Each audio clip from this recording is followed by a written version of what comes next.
Bonjour, mon nom est Rodrigue Amiot et voici un autre tutoriel pour Fusion 360 sur l'assemblage.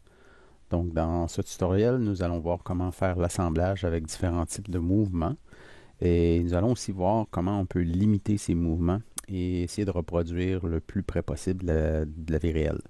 Pour faire ce tutoriel, vous devez avoir une notion entre la différence entre un body et un component. Si vous n'êtes pas certain de savoir la différence, allez voir mes deux vidéos sur la différence entre body component et aussi sur les workflows. Le lien est dans la description. Maintenant, commençons à assembler.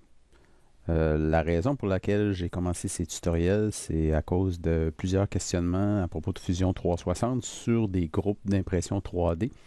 Donc, dans ce tutoriel-ci, au niveau de l'assemblage, on va assembler une partie de l'imprimante EnderTree. Cela dit, la EnderTree et plusieurs imprimantes de Creality sont des imprimantes open source. Donc, vous pouvez trouver les pièces sur GitHub en fichier STEP que vous allez pouvoir importer dans votre Fusion 360 pour pouvoir faire de l'assemblage. Une fois l'assemblage fini, ça pourra vous permettre de fabriquer des pièces alentour de votre imprimante et s'assurer que ça fit vraiment bien à l'intérieur de votre imprimante. Donc, avant de commencer, ici on voit plusieurs composantes de l'imprimante. On va monter en fait l'axe des X avec le gantry sur lequel il y a l'extruder, pas l'extruder mais le hot-end. Avant de commencer, si vous allez dans la section, dans le menu Inspect, vous avez un menu complètement en bas qui s'appelle Component Color Cycling Toggle. Ce que ça permet de faire, c'est assez pratique quand vous faites de l'assemblage, c'est qu'il va distribuer automatiquement des couleurs différentes à partir du moment où c'est une composante. Donc, en activant ça, on s'assure de vraiment faire la différenciation entre les différentes composantes. Donc, quand on va commencer à faire de l'assemblage, c'est assez pratique de savoir qu'est-ce qui fait partie d'un même component ou pas. Et ça nous permet de voir vraiment là, ce qui est vraiment une composante puis qui est séparée.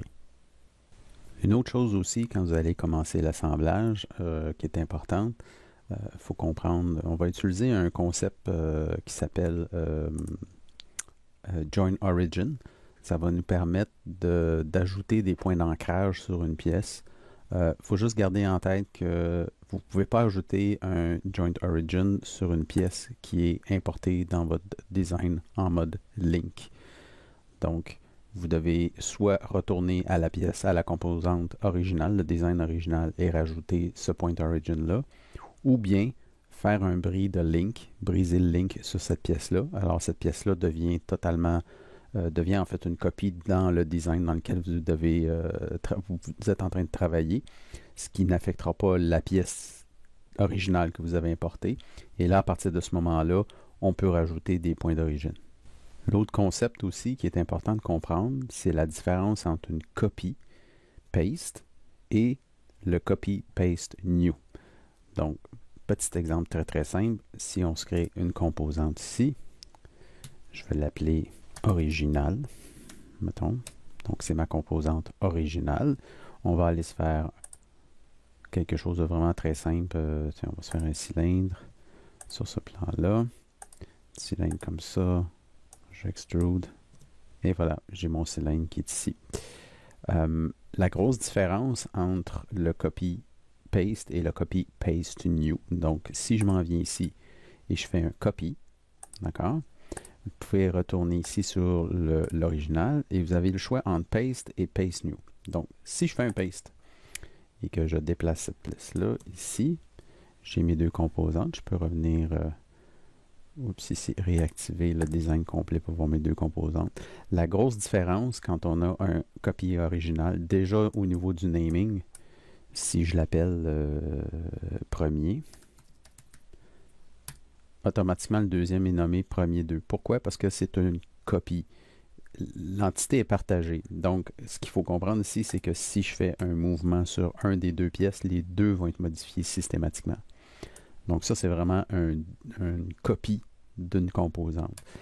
Ça peut être très avantageux si, mettons, dans un assemblage, exemple, vous faites un bouton avec une vis et que ce bouton-là est répété à plusieurs endroits et vous décidez de changer le design du bouton, ben vous avez à changer seulement que l'original et tous les boutons vont être changés automatiquement.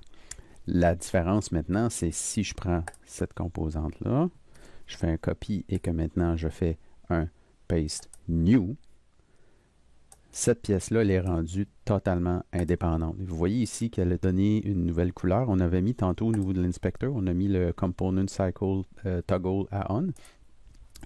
Donc, les deux composantes qui viennent de la même source ont la même couleur et il a choisi une couleur différente automatiquement celui-là parce qu'elle est totalement autonome.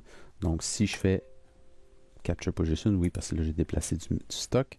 Donc, si je fais une extrusion où je modifie la pièce, les deux autres ne sont pas modifiés. Et aussi, ce qui arrive, ben, c'est que le nom reste autonome. Donc, si je m'en viens ici, que je renomme ça, puis je mets deuxième, il garde son nom et les deux autres sont encore liés ensemble. Commençons notre assemblage. Ici, j'ai quelques composantes de Lender Tree que j'ai amenées dans mon design. Ici, j'ai vraiment la liste de pratiquement toutes les composantes de Lender Tree. On pourrait la construire au complet. On va quand même se limiter à quelque chose d'assez simple pour pas que la vidéo soit trop long. Quand vous faites de l'assemblage, une chose que vous devriez prendre comme décision dès le départ, c'est de grounder une des pièces. Autrement dit, fixer dans l'espace un objet qui va être l'objet qui ne bougera jamais. Dans notre cas ici, ça risque d'être pas mal la rail qui est là. Si je clique n'importe quel feature de la rail, je vais avoir un soulignement pour dire que je suis en train de sélectionner cette composante-là. Et ce que je peux faire, c'est avec le bouton de doigt, on peut faire un ground. Quand je fais ground, on voit une petite pin ici apparaître sur la composante, c'est-à-dire que cette composante-là, on ne peut plus la bouger, elle est groundée là. Elle est fixée dans l'espace alors que tout le reste est encore libre. Maintenant, on va faire l'assemblage. Donc, tout est dans le menu d'assemblage. Principalement, ce qu'on va utiliser, c'est le joint. On va voir le joint as build tantôt, qui est en fait le même principe que le joint. C'est juste que si les pièces sont déjà en place, sans être fixées, on peut dire, ben, choisis ces deux pièces-là, ils fixent l'ensemble. C'est assez simple. Puis on va travailler aussi avec le Joint Origins, plus spécialement pour la rail et le roller ici, pour s'assurer qu'on ait un mouvement du roller sur la rail. Pourquoi il faut utiliser cette fonction-là? On va le voir tantôt. En fait, l'idée, c'est qu'on ne peut pas faire un joining sur une surface ronde. Et comme c'est la surface ronde du roller qu'on veut qu'il soit fixé avec la rail, on a un petit truc un peu particulier à faire à ce niveau-là. Donc, quand on fait un joint, première chose qu'il faut, là j'ai bougé des éléments. Donc vous voyez systématiquement quand on fait un joint et qu'on a groundé une pièce, je ne peux pas choisir cette pièce-là en premier parce que dans le concept du joining, ce qu'il faut comprendre, c'est qu'on choisit toujours la première pièce qu'on choisit, c'est toujours celle qu'on va déplacer. Donc si je choisis le bearing ici, puis ensuite de ça, pour le mettre dans le roller, c'est le bearing qui va se déplacer dans le roller. Dans l'autre sens, ce serait le roller qui se déplacerait. Donc, juste garder ça en tête. C'est pour ça que les pièces qui sont groundées vont toujours être non accessibles au niveau du joining parce que je ne peux pas la déplacer, elle est déjà fixée. Donc, le but, c'est d'aller choisir des surfaces pour les mettre entre eux autres. Donc, si je m'en viens choisir, mettons, je veux mettre mon dissipateur de chaleur ici sur le gantry.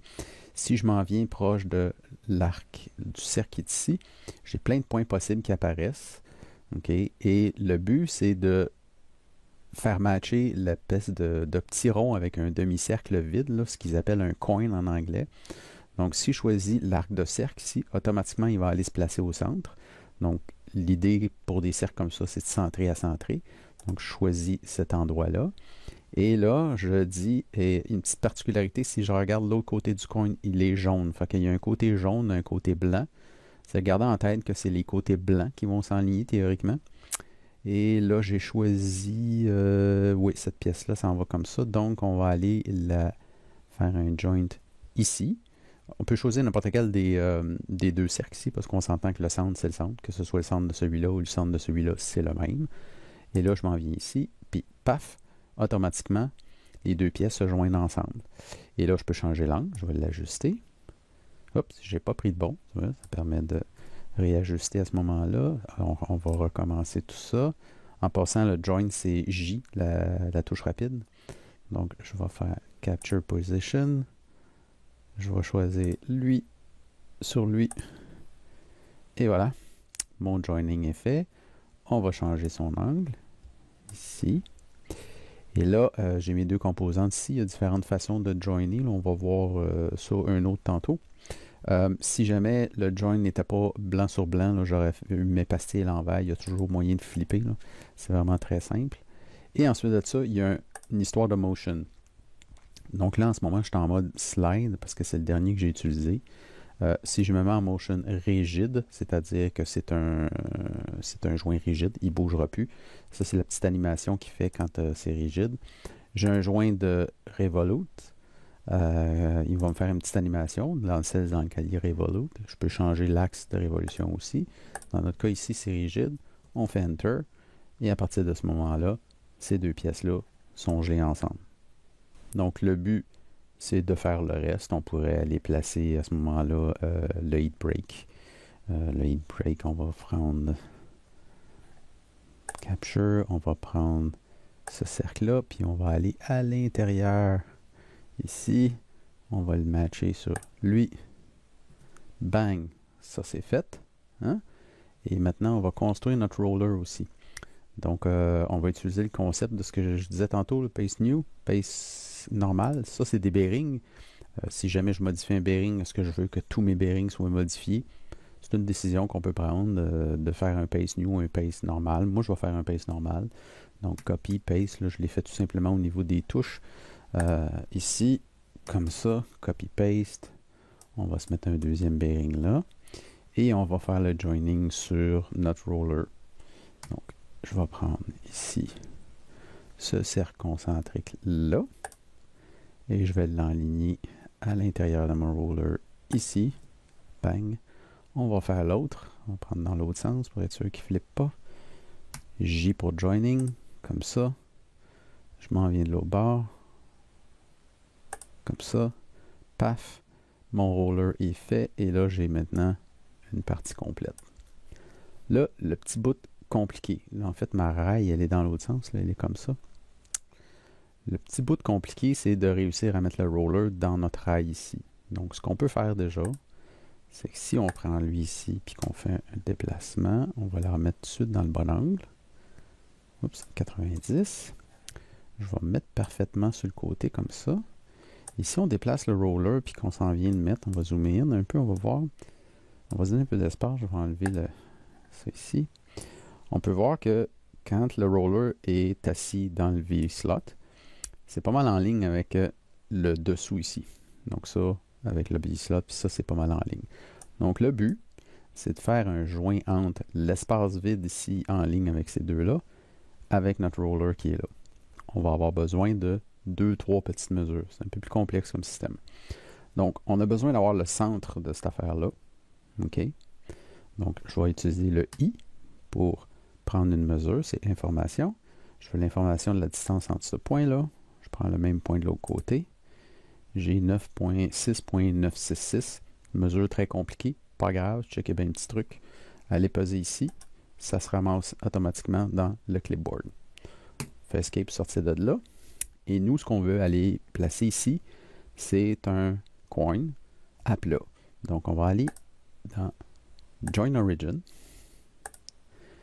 Et là, on va aller mettre le coin à plat. On va se trouver un point, le même point qu'on a pris ici. Puis on s'assure que le coin est vraiment à plat et non pas dans ce sens-là. Donc, en se déplaçant un peu, il va prendre différentes positions. Une fois que je suis à plat ici, je vais le choisir. Et puis là, je dis, je voulais être à mi-chemin entre la distance de mes deux points. Je fais ça ici. Je fais le paste de mes deux points. Là, il est complètement de l'autre bord. Mais on peut faire des formules dans un champ. Donc, tout simplement, diviser par 2. Et voilà. Mon coin se retrouve à être en plein milieu de la raille ici. Ensuite, on va faire le roller. Le roller, ça va être un petit peu plus compliqué. Pour simplifier la vie, juste pour qu'on voit un peu mieux, on va enlever les bearings au niveau du visuel. Comme ça. Donc, si je m'en vais chercher mon Join Origin, là, je peux choisir plein d'affaires. Si je choisis un tube, un cylindre, quelque chose comme ça, il va automatiquement mettre un coin au centre de ce cercle-là. Et si je choisis un cylindre, autrement dit la surface plate ici, on le voit plus ou moins bien, là, on a les deux les deux logos on pourrait effacer les logos de joining ici pour mieux voir. Donc on voit que j'ai 3 petits points au centre. Puis là, si je veux essayer d'en choisir un, je suis un peu fourré parce que ça change d'endroit. Donc le truc, c'est quand je vois mes 3 points qui sont vraiment centrés, qui représentent le point extérieur, le point extérieur, puis celui du milieu. Ce que lui qu'on veut, c'est celui du milieu. On fait juste tenir contrôle et on s'en vient ici. Et là, le problème, c'est que ce coin-là est placé dans cet axe-là. Nous, ce qu'on le veut, c'est qu'on le veut dans cet axe-là. Et c'est là, à ce moment-là, où on peut arriver ici et faire Reorient. Et là, on va faire réorienter l'axe des Z. Et on va juste choisir un plan qui est équivalent à, ça peut être l'autopsie, qui est équivalent à l'orientation qu'on veut. Comme ça. Là, automatiquement, mon penny, mon coin au centre, il est rendu dans ce plan-là. Et l'autre chose, c'est le déplacer vers le bas. Là, ce que j'ai oublié de vous montrer, c'était la mesure du rayon du roller, parce qu'on va le déplacer de l'équivalent du rayon. Moi, je l'ai checké avant, je sais que c'est 12.05. 12.05. Et voilà, je pourrais le mettre en négatif juste pour qu'il s'en aille à bon endroit. Et voilà. Et là, comme je peux voir, j'ai un coin qui est exactement sur la surface du roller qui correspond là. Donc, qu'est-ce qu'il me reste à faire? Il me reste tout simplement à faire un joint entre ces deux-là. Donc, je vais tout simplement aller ici, ou la touche J, tout simplement. Et là, comme je ne peux pas choisir lui parce qu'il est groundé, je vais commencer par lui. Et ensuite de ça, je choisis lui. Et paf, mon roller est automatiquement joint là. Et là, je veux m'assurer que mon roller, en fait, il se déplace le long de la rail. Donc, je vais aller mettre un motion linéaire, slider, comme ça. Je vais activer l'animation. Là, on voit que je ne suis pas dans le bon axe, dans l'axe de Z. On va être dans l'axe de X. On remet l'animation et voilà. L'animation est en l'axe de X. Je fais OK. Et à partir de ce moment-là, si je prends mon roller et je le déplace, ben, il se déplace le long de la rail. À ce moment, je peux remettre mes deux bearings. Hein? C'est pas beau, ça? Et là, tout ce qui me reste à faire, ben, écoutez, c'est amener le gantry là, sur cette composante-là. Il manque une chose. On va aller chercher le spacer ici. Petit spacer roller. Je mets le spacer là. Et voilà, je vais le déplacer un peu. Comme ça. Le spacer, je ne suis pas obligé de faire un breaklink. Là. Je ne mettrai pas de point d'origine particulier, un peu comme l'édit qu'on vient de faire, ce que j'expliquais au début. Donc, le point d'origine qu'on a fait custom ici sur la rail et sur le roller, on n'aurait pas pu le faire si on était en mode lien. Donc, là, ce qu'on peut le faire dans le sens qu'on veut. Là, donc, ce que je vais faire joint, capture position. Je veux joiner ça avec ça ici. Oups, il n'est pas dans le bon sens. On le flippe. Et voilà. Et finalement, on va faire un joint de notre gars ici. Sur le gars ici. Et voilà. Puis là, ben, j'ai mon montage. Puis non seulement mon montage fonctionne, mais mon montage, oups. Là, vous voyez ce que j'ai fait, ça c'est l'erreur que je fais souvent. C'est que mes joining, ils ont gardé le format du dernier que j'ai pris, qui était slide. Je veux pas qu'il slide, je veux qu'il soit rigide ces deux-là. Donc à ce moment-là, je peux retourner ici, Edit, Motion, Rigid, je fais OK. Même chose pour celui entre le gantry et le Edit Join, Motion, Rigid, paf, et voilà. Et là, ben, j'ai un système d'agencement assemblé avec du motion qui est complètement fonctionnel. Ici. Super. Là, il s'agirait juste d'aller rajouter, faire des copies de ce bearing-là, rajouter ça. On pourrait même faire, à la limite, le eccentric nut en dessous, celui qui est d'ajustement avec le roller.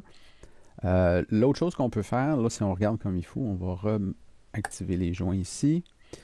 Si on regarde le joint slider qui est ici, qu'on a, il va mettre une distance ici. Fait que ce qu'on peut faire, c'est qu'on peut aller limiter ce mouvement-là. Fait que si je m'en viens à peu près ici, je regarde la distance, je suis à peu près à 13, 17. Donc si je m'en viens sur le petit carré rouge, la petite flèche rouge vers le bas ici, Edit Limit Joints. Donc, je vais m'en aller ici. Je vais dire limite-moi le minimum étant celui qui est direct sur l'endroit où on a fait le joint. Minimum. Le radius du row finalement. Fait que 12.05. Comme ça.